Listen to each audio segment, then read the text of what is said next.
Gloria a Dios. Como siempre es un privilegio compartir la palabra del Señor y hoy estamos aquí para escuchar una palabra de parte de Dios. ¿Cuántos dicen amén? ¿Cuántos vinieron por una palabra de parte del Señor? Aleluya, yo también. ¿Cuántos dicen amén? Aleluya.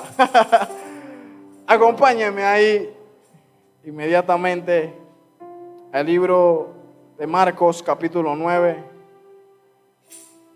versículo 14 en adelante. Marcos capítulo 9, versículo 14 en adelante. Dice la palabra del Señor así: cuando llegó a donde estaban los discípulos, vio una gran multitud alrededor de ellos y escribas que disputaban con ellos. Y enseguida toda la gente viéndole se asombró y corrieron a él, le saludaron. Y les preguntó: ¿qué disputáis con ellos? Respondiendo uno de la multitud dijo: Maestro, traje a ti mi hijo, quien tiene un espíritu mudo, el cual donde quiera que le toma, le sacude y echa espumarajos y cruje los dientes y se va secando. Y dije a tus discípulos que lo echasen fuera y no pudieron. Y respondiendo él le dijo: oh generación incrédula, ¿hasta cuándo he de estar con vosotros? ¿Hasta cuándo os he de soportar? Traédmelo. Vamos a dejarlo ahí y acompáñenme a orar en esta noche. Señor, gracias por tu presencia, tu amor, tu fidelidad. Te pido, Señor, que tú nos hables en esta noche, Señor. A cada persona, cada vida que está en este lugar, que tú nos hables, Señor. En el nombre poderoso de Jesús, te pedimos que tú me uses como un instrumento útil a ti. En el nombre de Jesús. Amén. El mensaje de hoy le llamé, tal como dice una parte en el versículo: creo, pero ayuda a mi incredulidad. Creo, pero ayuda a mi incredulidad. Esta es una historia que quiero compartirle en esta noche. Una historia que marca mi vida, que toca mi corazón y que espero que toque el suyo también. Y es un hombre que corre a buscar ayuda del Señor, que corre a los pies de Cristo porque su hijo tiene un espíritu que de repente lo agarra y lo sacude y lo tira en el piso y lo revuelca y lo golpea y tira espumarajo y cruje los dientes, y este hombre no encontraba salida. Cuando viene a Jesús, Jesús no estaba ahí, estaban sus discípulos. Jesús venía anterior a este pasaje. Jesús había estado con 3 de sus discípulos, donde se había transfigurado. Jesús había llevado a 3 de sus discípulos a un lugar solitario, y ahí Jesús había transfigurado y aparecieron al lado de él Elías y Moisés. Cuando Jesús viene bajando de ese momento glorioso que vivieron estos 3 discípulos y Jesús mismo, cuando vienen a través de ese momento glorioso, se encuentra con que hay una disputa que se está dando en ese lugar. Y están disputando sus discípulos, el resto de sus discípulos que se había quedado allí, porque Jesús venía bajando con los 3. Y el resto de sus discípulos estaba disputando con los escribas.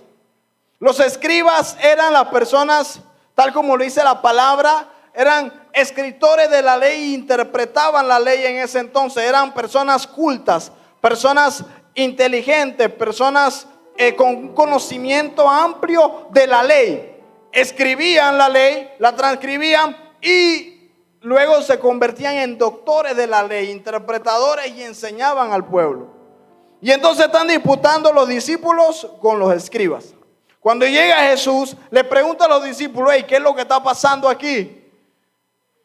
Y antes de que los discípulos o los escribas le respondieron, saltó un hombre, el hombre que había ido con el problema. Y le dije: Señor, yo he venido a ti a tu discípulo porque mi hijo tiene esto y esto y esto y necesito tu ayuda, pero ellos no pudieron hacerlo libre. Entonces Jesús se enojó un poco con los discípulos y con los escribas y con todas las personas ahí. Pagaron parejo. Y aún con el papá del muchacho y hizo una exclamación: Santo. Y dice Jesús: oh generación incrédula, ¿hasta cuándo he de estar con vosotros? ¿Hasta cuándo os he de soportar? Y dije: tráigame al muchacho. Yo quiero para que podamos entender este mensaje, yo quiero que nos adentremos por qué Jesús se enojó tanto por la incredulidad de las personas. ¿Por qué Jesús hizo esta expresión fuerte contra todos los que estaban ahí? Contra sus discípulos, los escribas, el pueblo, el papá del muchacho y todas las personas que estaban ahí. Hizo esta exclamación: generación. No dijo: oh discípulos, ¿hasta cuándo voy a estar con ustedes? Dijo: generación. Todos los que estaban ahí pagaron: ¿hasta cuándo voy a estar con ustedes? Generación incrédula. Y yo quiero, para que podamos adentrarnos en lo que sigue después, quiero que veamos qué es la incredulidad, sus consecuencias y cuáles son las características de un incrédulo. Esto está serio, porque es un pecado al cual hoy en día no se le llama mucho pecado. Y entonces, la incredulidad es simplemente la ausencia de fe. La fe, para entender qué es la incredulidad, entendemos qué es la fe. La fe, dice la palabra en Hebreos 11, la fe es la certeza de lo que se espera. Dicen amén. La convicción de lo que no se ve. Yo estoy convencido de que eso que no veo va a llegar en algún momento. Yo estoy convencido de que eso que se me ha prometido va a llegar a su cumplimiento, aunque yo piense que tarde, va a llegar a su cumplimiento en el momento en el que Dios lo estableció. Fe es la certeza de lo que se espera. Y si fe es la certeza de lo que se espera, entonces la incredulidad es lo contrario. Es que tú no estás seguro de lo que tú mismo estás esperando. Tú no sabes si va a pasar aquello que se te prometió. No crees, no confías en eso. La convicción de lo que se espera. Si la fe es la convicción de lo que se espera, la incredulidad es la inconvicción de lo que se espera. Yo no estoy convencido de aquello que se me prometió va a venir. Yo no estoy convencido de aquello que se me dijo va a pasar algún día. Así como en una vez Dios se le apareció a Abraham y le dijo a Abraham con 100 años, le dijo a Abraham, te voy a dar un hijo y tú vas a ser papá de multitudes. Y estaba Sara escuchando desde una esquina y se echa a reír. Yo siendo vieja, ¿cómo voy a tener un hijo? Y tú, Abraham, no hombre, Abraham, ¿cómo vamos a tener un hijo? Nosotros a la edad, nosotros deberíamos ser abuelos, bisabuelos, tatarabuelos. Yo no sé si esa palabra existe. Deberíamos de ser ya por ahí. ¿Cómo es que ahora vamos a tener un hijo? Y Sara se echó a reír. Entonces, como los ángeles vieron que Sara se echó a reír, le digo, bueno, ahora tu hijo se va a llamar Isaac, porque te burlaste, te reíste, no creíste. Para que siempre te recuerdes de que cuando le llames a Isaac por su nombre, te recuerdes de que tú te echaste a reír de eso que estás viendo ahora. Aleluya. Poderoso. Entonces, la incredulidad es eso, la ausencia de fe. La fe no tiene nada que ver con el racionamiento humano. Tu confianza, para uno tener fe, cuando a uno se le afecta la confianza en alguien, es porque ese alguien no te cumplió lo que te había prometido. ¿Cuántos dicen amén? Hay padres que no confían ya en sus hijos, porque sus hijos ya le fallaron varias veces. Y entonces ya los padres no tienen esa confianza plena en su hijo. Y entonces así por así no lo dejan ser libre. Así por así no lo dejan salir. Así por así no lo dejan hacer lo que le da la gana. ¿Por qué? Porque hubo un momento en que ya le fallaron. ¿Cuándo dicen amén? Hay personas que no confían en otras personas porque alguien le falló. ¿Cuándo dicen amén? Pero para que la fe en nosotros aumente, entiendan esto, tu confianza en el Señor aumenta a medida que tu relación con Él crece. ¿Cuántos dicen amén? Tu confianza en el Señor aumenta a medida que tu relación con Él crece. Si tú no estás cerca de Dios, si tú no tienes una relación con Dios, tu fe va a ir disminuyendo. Si tú tienes una relación con Dios diariamente, semana tras semana, día tras día, tu fe va a ir en aumento. ¿Cuántos dicen amén? Y es por eso que muchas personas no confían y no creen en el Señor. ¿Por qué? Porque simplemente están lejos del Señor. Están separados. Pareciera que estuvieran cerca, pero están lejos del Señor. Por lo tanto, es endeble. Su confianza puede titubear en cualquier momento. La grandeza de nuestra fe. La grandeza de nuestra fe dependerá del conocimiento revelado que tengamos de Dios. Jesús le dijo en un momento a sus discípulos: si tuvieras fe como un grano de mostaza, podría decirle a este monte: quítate y échate en el mar, y ese monte lo haría. Si tuvieras fe del tamaño de un grano de mostaza, chiquitito. Y entonces nuestra fe aumenta. La grandeza de nuestra fe tiene mucho que ver con la revelación del conocimiento y la revelación que tengamos del Señor Jesús. Si tú has conocido al Señor de una manera genuina, de una manera verdadera, no es que te lo hayan comentado, no es que te hayan hablado de un Dios grande, de un Dios que salva, de un Dios que perdona, que restaura, que transforma, que liberta, que saca, levanta del polvo, que alza del muladar. A ti te pueden comentar todo eso, pero si tú no lo has vivido, tu fe va a estar un poquito cimentada sobre la arena. ¿Cuántos dicen amén? Entonces el Señor Jesús reclama sobre la incredulidad.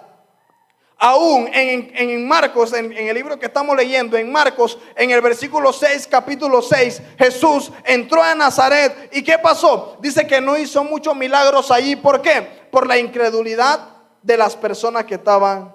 La incredulidad de las personas. No hizo muchos milagros. Imagínate esa cosa.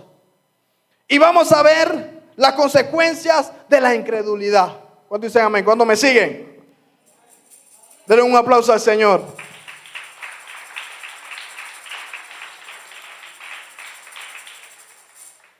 ¿Cuáles son los efectos o las consecuencias de la incredulidad? La incredulidad te quita el acceso a los milagros.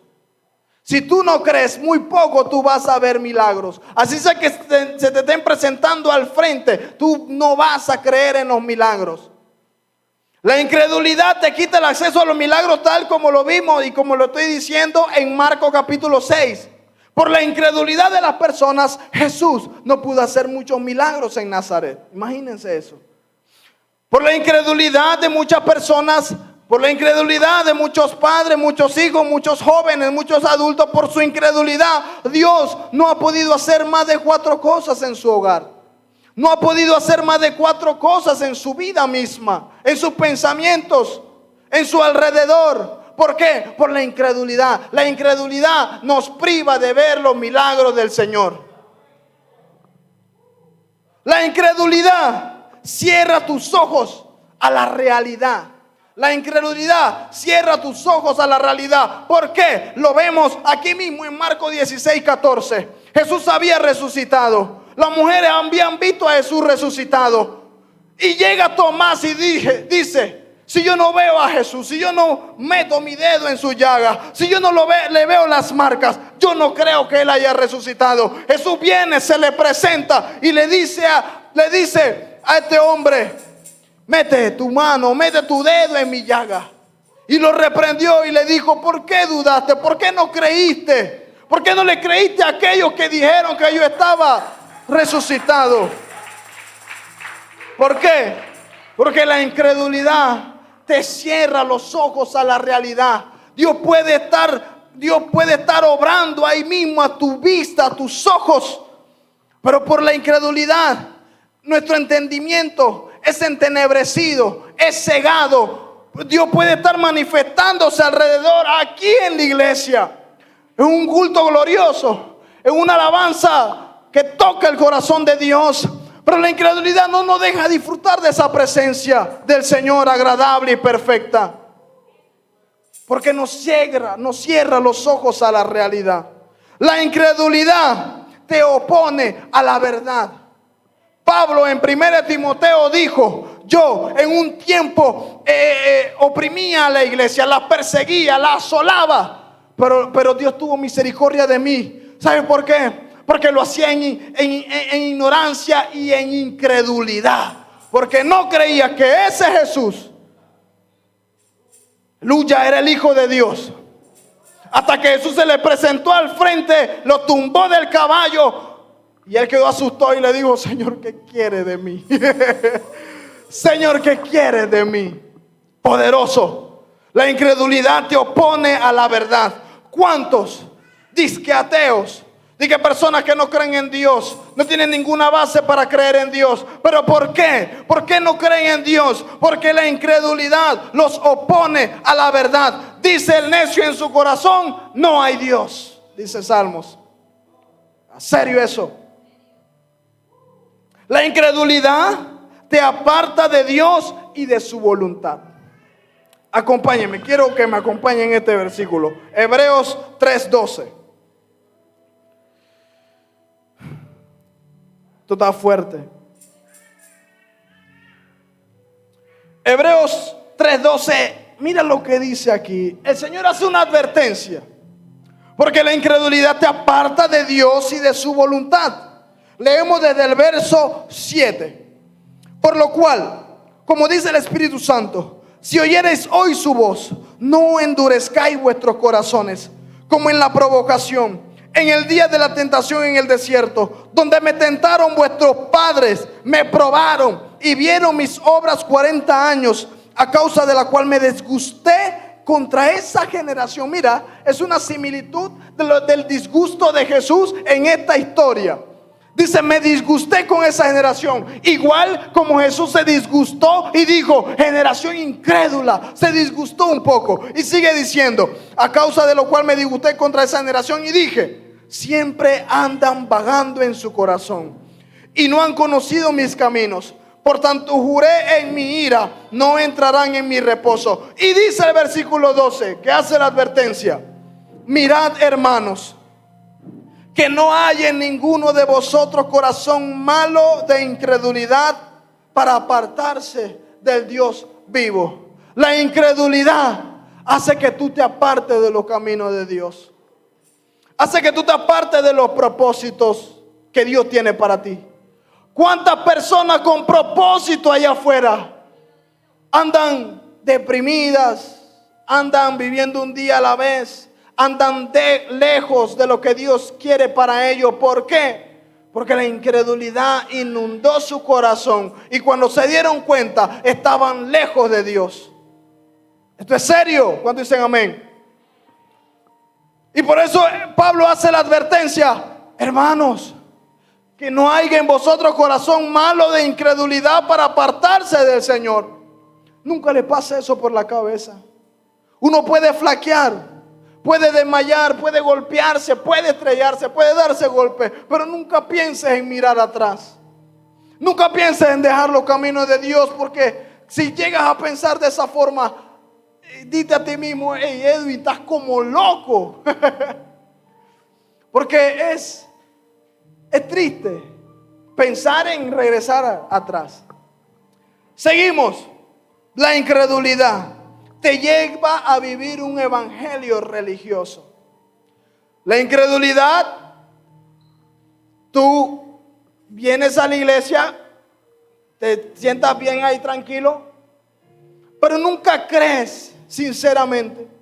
Nunca descubres más del conocimiento de Dios. Nunca conoces más al Señor cara a cara. Nunca tu conocimiento del Señor y la revelación del Señor se hace más real en ti. Solo te acostumbras a cierta manera y cierto estilo de vida. La incredulidad te lleva a desagradar a Dios. Hebreos 11:6. La incredulidad te lleva a desagradar a Dios. ¿Por qué? Porque dice la palabra del Señor: sin fe es imposible agradar a Dios. ¿Cuántos dicen amén? Sin fe es imposible agradar al Señor. Sin fe es, si tú no tienes fe, ¿cómo tú vas a agradar al Señor? Y dice, sigue diciendo el versículo en Hebreos 11:6: porque es recomendable o porque es necesario que todo el que se acerca a Dios crea que le hay y que es galardonador de los que le buscan. Tú no vienes aquí a ver a nadie. Tú no vienes aquí a cumplir lo que te toca hacer en esta iglesia. No, tú vienes aquí a buscar la presencia del Señor. ¿Cuándo dicen amén? A tener un encuentro con el Señor Jesucristo. Tú no vienes aquí hoy me toca predicar, hoy voy para la iglesia. Negativo, eso no funciona. Sin fe es imposible agradar a Dios. Y la incredulidad te lleva a eso, a desagradar al Señor. Porque no crees en lo que Él te ha prometido. Porque no crees en la promesa que Él te ha dejado en su palabra.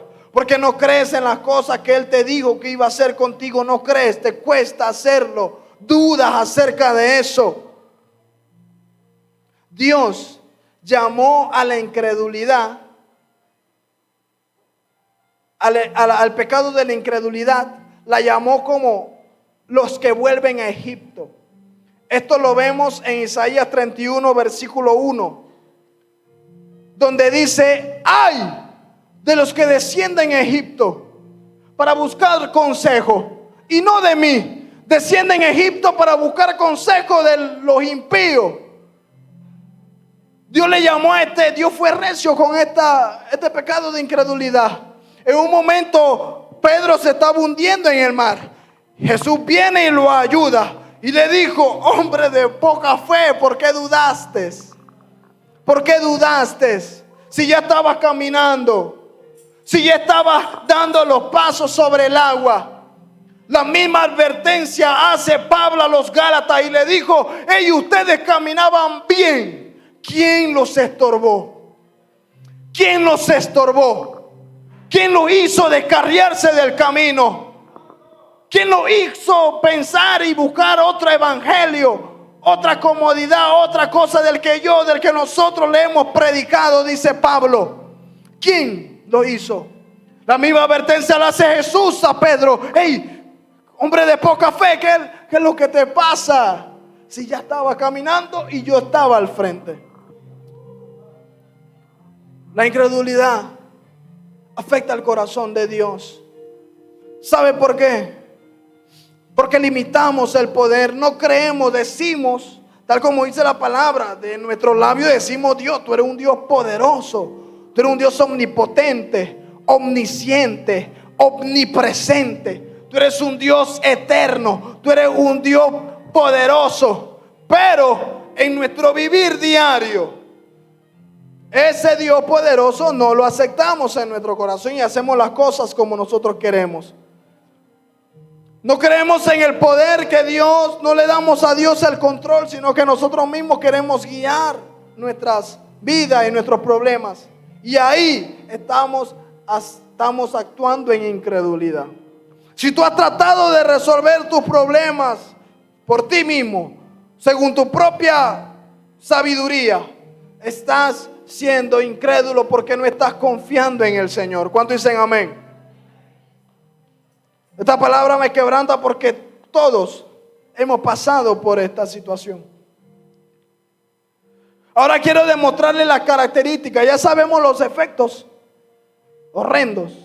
Nos apartan del propósito, nos ciegan, nos oponen a la verdad.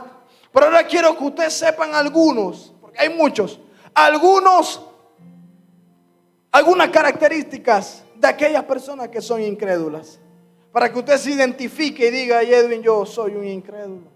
Y por eso el mensaje se llama: creo, pero ayuda a mi incredulidad. La característica de un incrédulo es que todo lo razona. Y sabemos, según la palabra, que Dios no obra como nosotros queremos que obre. Dice la palabra del Señor que los pensamientos de Él son más altos que nuestros pensamientos. Sus caminos son más altos que nuestros caminos. No podemos esperar que Dios actúe de la manera que nosotros esperamos que actúe. No, porque Dios abre caminos en el desierto, abre ríos en la sequedad, hace cosas inimaginables que no le caben en la mente y en el corazón de un hombre. ¿Cuántos dicen amén?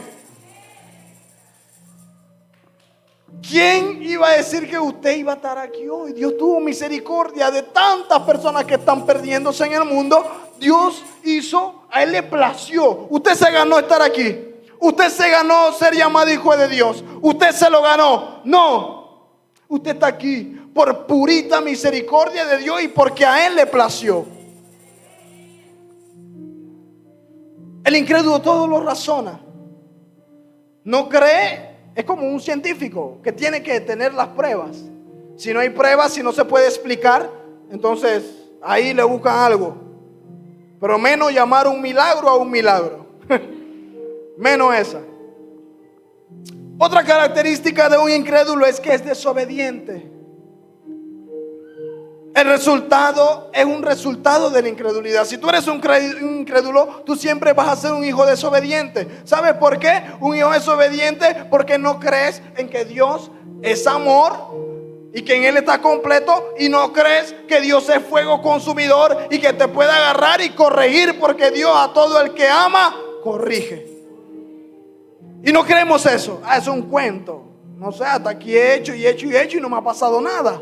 Así es que no me importa, sigo por mi camino.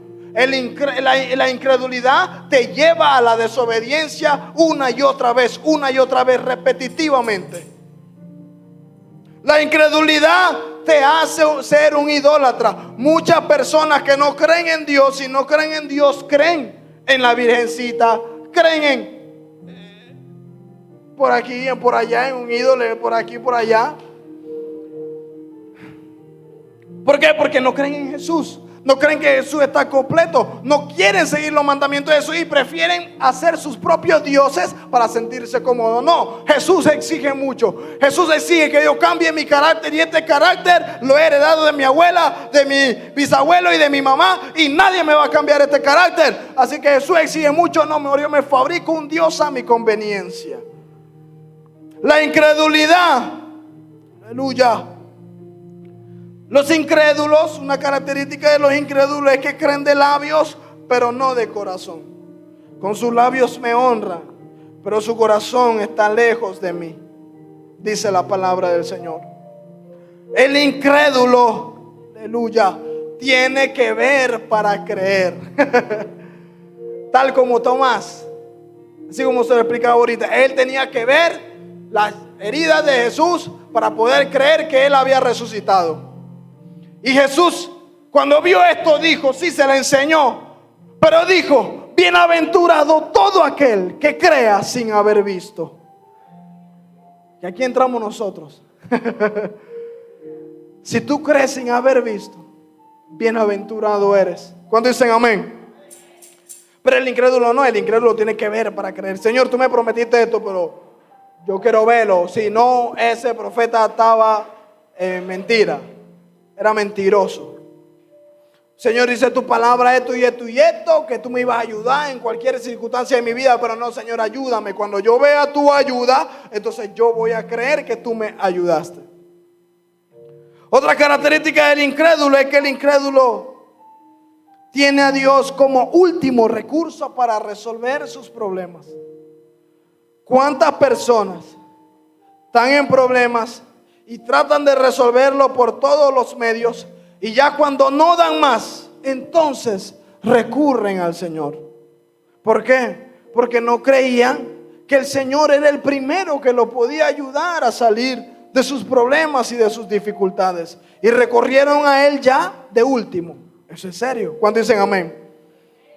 El incrédulo ve los problemas más grandes que Dios, y el incrédulo siempre está agotado porque no descansa en el Señor. Jesús dijo en un momento, si alguno de ustedes está cansado y trabajado, venga a mí y yo los haré descansar. Pero ¿por qué hay muchos cristianos que todavía, siendo cristianos de años, pero viven siempre agotados, cansados, en problemas, turbados? ¿Por qué? Porque no descansan en el Señor. Quiero que sepan algo y les aclaro. Venir a Cristo no nos exime de las dificultades y de las tempestades que se nos puedan presentar, pero nos ayuda a tener tranquilidad y paz. Saber que Dios está en control, y si Dios está en control, Él sabe lo que es bueno para mí. ¿Amén o no amén?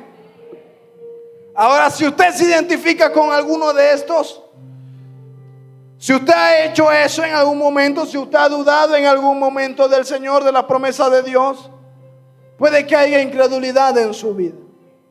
Si su relación con Dios no ha crecido más con el tiempo, puede que haya incredulidad porque lo conociste un poco, pero ya después no quisiste más porque dijiste que era en vano en tu corazón.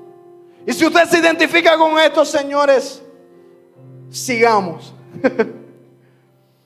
Porque algo pasa en esta historia. Este hombre que viene ante Jesús, viene ante los discípulos. Primeramente iba donde Jesús, pero se encontró fue con los discípulos porque Jesús estaba siendo transfigurado. Estaba hablando, parqueando con Moisés y con Elías. Estaba hablando ahí Jesús. Sus blancos, sus vestidos estaban blancos, resplandecían. Y él venía bajando. Cuando viene bajando está este tumulto, está esta disputa. Y este hombre tenía un muchacho, tenía un hijo que era un muchacho, era un joven. Que este joven tenía un espíritu inmundo. Este hombre ya había ido a los doctores, ya había ido a cualquier lugar donde dijera, mira, este te puede ayudar, este te puede ayudar, este te puede ayudar. Y no había visto resultado para su hijo. No había visto sanidad ni respuesta para su hijo. Y tú sabes algo, viene a Jesús. Viene a Jesús y mira, sigamos leyendo. Vamos a ver aquí en Marcos 9. Cuando Jesús reprende a la multitud y le dijo, tráeme al muchacho. El versículo 20. Y se lo trajeron. Y cuando el espíritu vio a Jesús, sacudió con violencia al muchacho, quien cayendo en tierra se revolcaba echando espumarajos. Y Jesús preguntó al padre y le dijo esta pregunta: hey, ¿cuánto tiempo hace que le sucede esto? Y él le dijo, desde niño. Mire esto lo que está pasando. Este hombre ya no tenía esperanza. Este hombre ya no encontraba solución a su problema. Este hombre va al único que le puede dar solución, y en ese momento no se encuentra con Jesús. Se encuentran con aquellas personas que caminaban con Jesús todos los días. Que caminaban con Jesús día tras día. Se encuentra con ellos y le dijo, hey, ustedes andan con Él, ustedes están con Él, Él les ha dado autoridad, ayúdenme. Ayúdenme por favor. Ellos no pudieron. Cuando no pudieron, empezaron a disputar entre ellos. ¿Sabes qué pasa aquí? Y me tocaba el corazón, porque hay muchas personas así, hay muchas personas golpeadas en el mundo. El mundo las agarra, lo golpea y lo desbarata. Y cuando vienen a la iglesia muchas veces se encuentran lo que no quieren ver. Se encuentran con que dentro de la iglesia también hay maldad. Se encuentran con que los hermanos, aquellos que parquean con Jesús, aquellos que están día tras día con Jesús supuestamente, tampoco tienen respuesta. Aquellos que dicen conocerle tampoco tienen respuesta. Tampoco tienen la mano que lo pueda ayudar. Y tras que el hombre viene con incredulidad ya sembrada en su corazón, porque ya no creía en los doctores, ya no creía en el santero, ya no creía en estas pocas locuras, ya no creía en nada de esto. Y viene y vamos a ir donde los hermanitos, vamos a ir donde los hijos de Dios, vamos a ir donde aquellos que parquean con el Hijo de Dios. Y tampoco tenían respuesta. Muchas veces nosotros no tenemos respuesta ante las personas porque estamos hundidos en nuestros deseos y en nuestras cosas. Este es el mensaje para los cristianos en este punto. Porque a veces en ese momento nosotros estamos hundidos en nuestras cosas, en nuestros problemas, en nuestros propios deseos, satisfaciendo nuestros deseos, nuestras angustias, nuestros problemas. Y aquel que viene herido, golpeado, necesitando alguna ayuda, tampoco le encuentra en los hijos de Dios. Tampoco le encuentra en la familia de la fe. Tampoco le encuentra en su propia familia. Y esto está serio.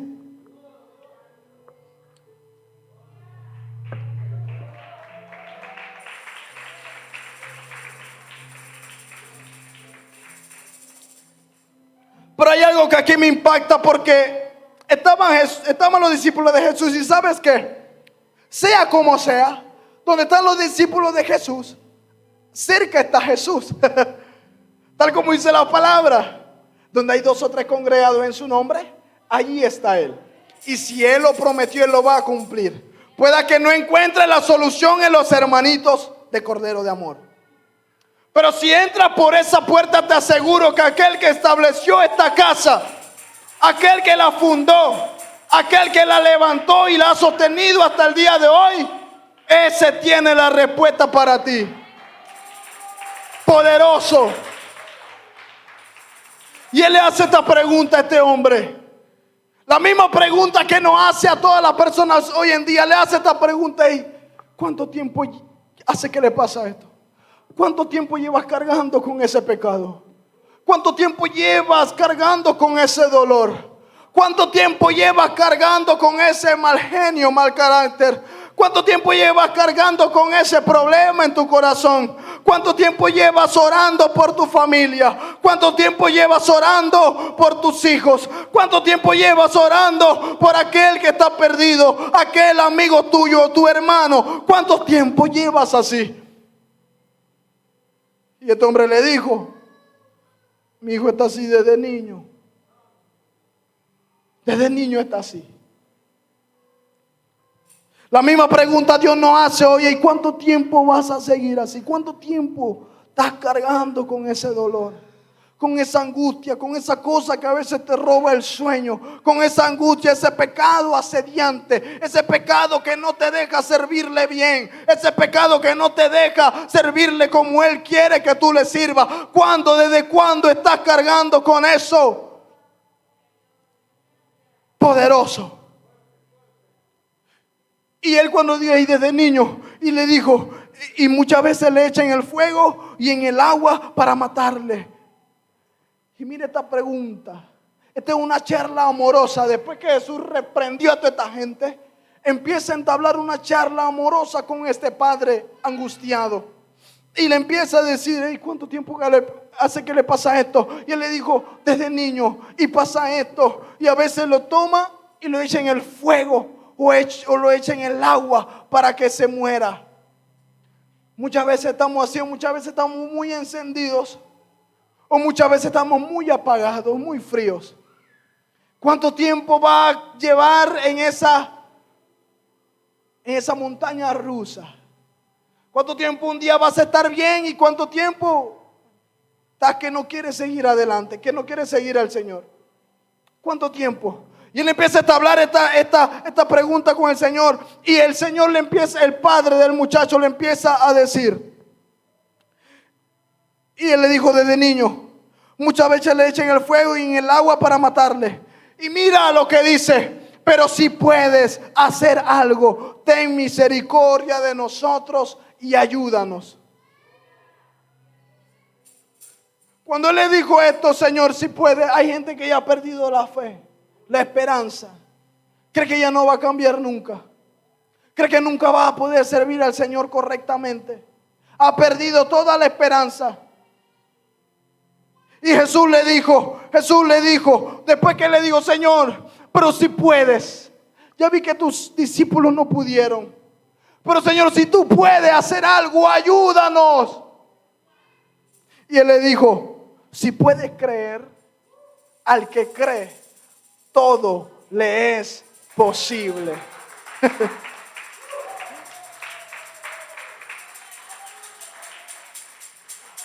Como le dijo a Jairo, vinieron la mala noticia: hey, ya no moleste más al maestro, ya tu hija se murió. Y Jesús viene y se le acerca y le dijo: Jairo, no temas, cree solamente, porque él estaba en control. Asimismo le dijo a este hombre: hey, estás lleno de incredulidad, pero aquí estoy yo. Si puedes creer, al que cree, todo le es posible. ¿Cuántos dicen amén? Y aquí viene el grito que me quebranta la vida. E inmediatamente cuando Jesús le hizo esta pregunta, y si tú puedes creer, al que cree todo le es posible. ¿Sabe por qué? Porque Jesús sabía que él no creía mucho ya. Su confianza había sido golpeada una y otra vez y le era difícil creer. Y él le dijo: si puedes creer, al que cree todo lo es posible. Y dice: e inmediatamente el padre del muchacho clamó y dijo: creo, pero ayuda a mi incredulidad. Creo, pero ayúdame. Mira, ahí en tu casa, en los doctores no he encontrado respuesta. Con tu discípulo no he encontrado respuesta. Mi hijo está sufriendo día tras día. Nadie me da solución. Señor, ya yo no, me cuesta creer. Así como muchas personas aquí, puede que haya muchas personas aquí que les cueste creer.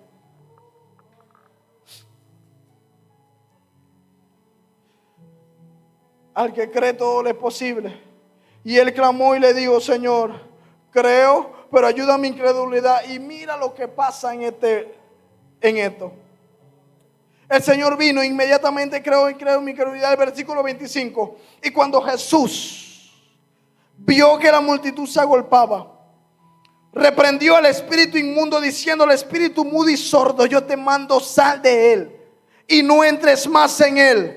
Entonces el espíritu, clamando y sacudiéndole con violencia, salió y él quedó como muerto. De modo que muchos decían: está muerto.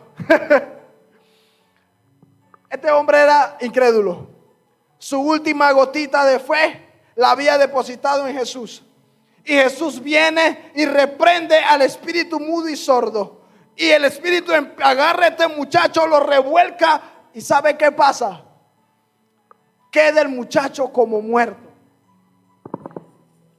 Como muchas personas hoy en día. Esto me recuerda a muchas personas hoy en día que dicen: hey, desde que me metí a buscar a Dios, desde que me metí a buscar a Jesús, todo se ha muerto. Todo está listo y frito. Yo pensaba que me iba a ir mejor, pero mira, aunque sea temblaba, se revolcaba, aunque sea echaba espumarajo, pero nunca lo había visto que quedara como muerto. A tal punto que los murmuradores vienen inmediatamente y dicen: ay, a la vida, se murió. Jesús, lo mataste. Jesús, ¿para qué lo reprendiste? Ey, se lo hubiera dejado así, enfermo mejor. Se lo hubiera dejado así.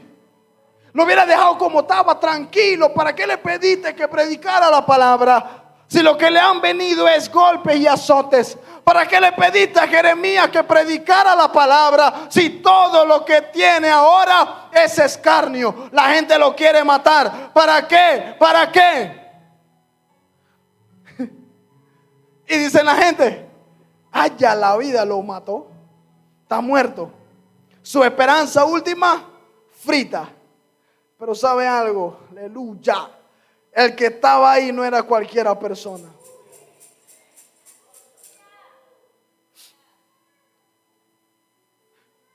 Entonces, digo, está muerto.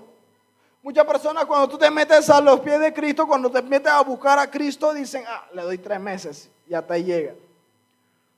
Casualmente en estos días, cuando empezamos esta temporada de Comparte tu Fe, el primer mensaje de Comparte tu Fe, un hombre dice: no, hombre, yo desde que empecé a buscar a Cristo, en el primer mensaje que compartió Tita, dijo: no, hombre, no, yo desde que empecé a buscar a Cristo, me va peor. Antes vivía mejor, antes tenía lujo y esplendor, Pero ahora desde que vine a Cristo, las cosas han ido empeorando. Y muchas personas se sienten así y han sido incrédulos de esa forma y han dicho esa frase, de repente no públicamente, pero en su corazón lo han dicho: Señor, yo te estoy buscando. ¿Por qué me va así? ¿Por qué me va mal? ¿Por qué las cosas no me resultan? ¿Por qué las cosas no me salen si yo soy tu hijo? Tal como este hombre había dicho, había venido a los pies de Jesús y lo que vio fue que su hijo estaba como muerto. Pero Jesús no deja las cosas a medias. Jesús no deja las cosas a medias. ¿Cuántos dicen amén? Jesús no deja nada a medias. Y mira lo que pasa en el versículo 27. Cuando había quedado el muchacho medio muerto, dijo esta palabra. No, Jesús vino y dijo, y lo tomó y tomando de la mano, le enderezó y se levantó. Jesús no deja nada a medias. Lo que Él empezó en tu vida, Él lo va a terminar. Así sea que en el momento y delante de tus ojos las cosas se vean muertas. Las cosas se vean que no avanzan. Las cosas se vean que no mejoran. Las cosas se vean que no cambian. Jesús no va a dejar nada a media. Y mira lo que Él hizo. Jesús lo reprendió, le habló. Pero cuando el muchacho estaba medio muerto, dice que Jesús lo tomó de su mano derecha. Aleluya. ¿Sabes algo? Cuando la gente, cuando tú estás pasando tu proceso, cuando tú estás en tus luchas, cuando tú estás en las dificultades y piensas que el Señor ya no está allí, tal como lo decía el salmista, y tan torpe era yo. Pero más yo nunca me he apartado de ti, sino que tú me has tomado con tu mano derecha, aleluya. Me has tomado con tu diestra. Y a muchos de los que estamos aquí, a todos, el Señor nos ha sostenido con su diestra. El Señor nos ha sostenido con su diestra.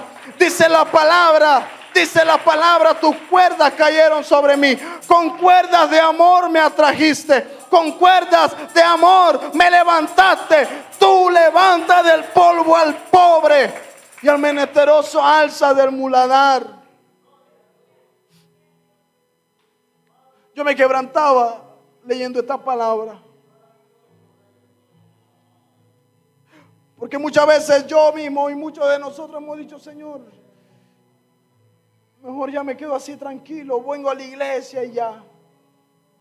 Cuando tú quieras, responda.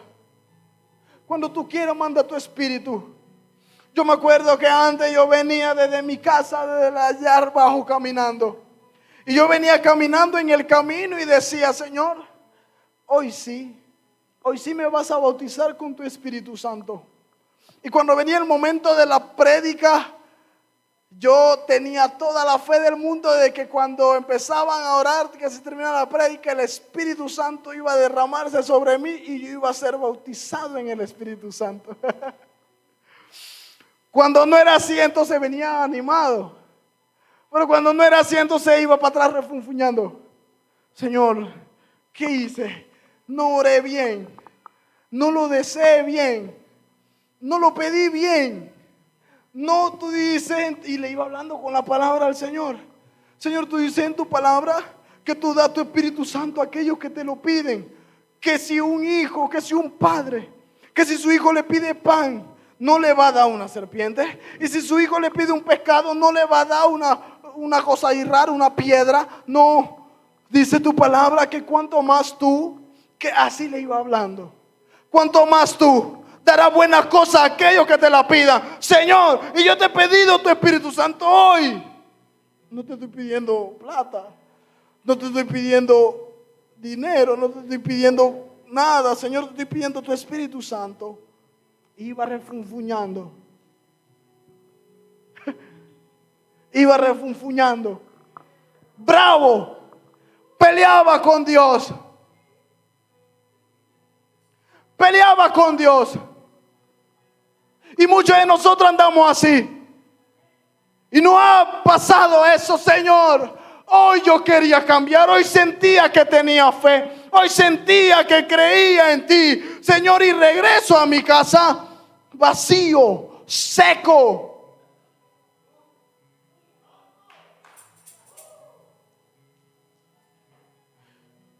Tal como se sintió este padre. Señor, yo vengo a ti y mi hijo está muerto. Pero Jesús agarró a ese hijo con su mano derecha. No mandó a ningún discípulo. Fue él mismo. Lo agarró, lo enderezó.